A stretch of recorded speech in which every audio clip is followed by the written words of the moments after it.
आधे देश में जल प्रलय, रिकॉर्ड तोड़ बारिश से हाहाकार, अगले 24 घंटे भारी अलर्ट जारी। देश में इस समय मूसलाधार बारिश और बाढ़ के कारण बुरे हाल हैं। राजस्थान, उत्तर प्रदेश, मध्य प्रदेश, गुजरात और हिमाचल प्रदेश समेत 8 राज्यों में बाढ़ ने तबाही मचा रखी है। नदियां उफान पर हैं और बांध पानी से भर गए। हजारों घर, पुल, सड़कें और रेल की पटरियां पानी में डूब गईं और कई वाहन सैलाब में बह गए। ऐसे में वेदर एक्सपर्ट से जानिए अगले 24 घंटे कैसा रहेगा देश भर का मौसम। मैं हूं मौसम विशेषज्ञ doctor S N Sunil Pandey. जिस तरह से अभी भी लगातार मानसून पूरे देश में सक्रिय है, लेकिन जो हमारी ट्रफलाइन होती है, मानसून की अच्छी रेखा होती है, वो ऊपर नीचे होती रहती है और उसी के हिसाब से उत्तर भारत में, मध्य भारत में और दक्षिण भारत में बारिश की गतिविधियां होती रहती हैं। अब ट्रफलाइन थोड़ी उत्तरवर्ती हुई है। इसका मतलब है कि ये हिमालय की तलहटी में फुटहिल्स में जा रही है और जब ये फुटहिल्स में जाती है तो पूर्वोत्तर राज्यों, बिहार का उत्तरी इलाका, उत्तर प्रदेश का तराई का इलाका, हिमाचल प्रदेश, पंजाब, राजस्थान का उत्तरी इलाका, दिल्ली, हरियाणा, इन सारे प्रदेशों में बारिश की संभावना बढ़ जाती है। यही स्थिति अभी अगले 24 घंटे तक बने रहने की पूरी संभावना है और इसके साथ ही जो उत्तर प्रदेश का बुंदेलखंड का लगा जिला है, वहां भी बारिश की गतिविधियां अभी ऑन एंड ऑफ चलती रहेंगी, रुक रुक कर बारिश होती रहेगी।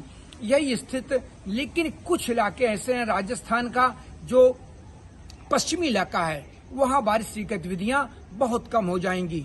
इसी तरह से जो दक्षिण भारत है, दक्षिण भारत में भी अब बारिश की गतिविधियां अगले 24 घंटे बहुत सीमित हो जाएंगी, लेकिन फिर भी कुछ इलाके ऐसे हैं जैसे कोंकण, गोवा से लेके महाराष्ट्र से लेके और केरल तक, इनके जो तटवर्ती इलाके हैं, जो पश्चिमी घाट है, वहां पर बारिश की गतिविधियां चलती रहेंगी। हमारा जो मध्य प्रदेश है, मध्य प्रदेश का जो उत्तरी इलाका है, वहां बारिश की अच्छी गतिविधियां होंगी, लेकिन जो दक्षिणी इलाका है, वहां बारिश की गतिविधियां सीमित हो जाएंगी, उनकी इंटेंसिटी बहुत कम हो जाएगी। इसी तरह से जो पश्चिमी बंगाल का गंगी क्षेत्र है, वहां पर भी बारिश की गतिविधियां होती रहेंगी, लेकिन उड़ीसा, तमिलनाडु, इसी के साथ आंध्र प्रदेश और भी जितने भी स्टेट हैं हमारे दक्षिण भारत के, वहां पर बारिश की गतिविधियां बहुत सीमित हो जाएंगी। लेकिन फिर भी मानसून की सक्रियता इस तरह से दिख रही है, अरब सागर और बंगाली खाड़ी से लगातार हमारा मॉइस्चर का थ्रो पूरे भारत पर हो रहा है और जब तक ये दक्षिण पश्चिमी हवाएं इसी तरह से पूरे भारत पर आती रहेंगी तो मानसून हमारा सक्रिय रहेगा और जहां पर ट्रफलाइन होगी और जहां पर साइक्लोन बने होंगे तो इन्हीं चक्रवाती हवाओं के क्षेत्र से हमारे बादल डेवलप होते रहेंगे, नमी आती रहेगी और ये गतिविधियां अभी लगातार 24 घंटे चलने की पूरी संभावना है और ये स्थितियां कहीं कहीं पर भारी बारिश भी बदल सकती हैं, चाहे वो बिहार हो, चाहे वो उत्तर प्रदेश का हमारा तराई का रीजन हो, हिमाचल प्रदेश हो, उत्तराखंड हो और पंजाब हो, दिल्ली हो। लेकिन ये गतिविधियां आज रात से लेके कल तक भी हो सकती हैं।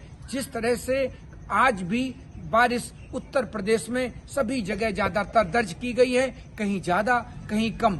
इसी तरह ये बारिश की गतिविधियां अभी पूरे देश में चलती रहेंगी और मानसून सक्रिय स्थिति में अगले 1 हफ्ते तक बने रहने की पूरी संभावना है और जो भी बारिश की गतिविधियां हैं, कहीं हल्की, कहीं कम और कहीं भारी बारिश में रिकॉर्ड की जाएंगी। धन्यवाद।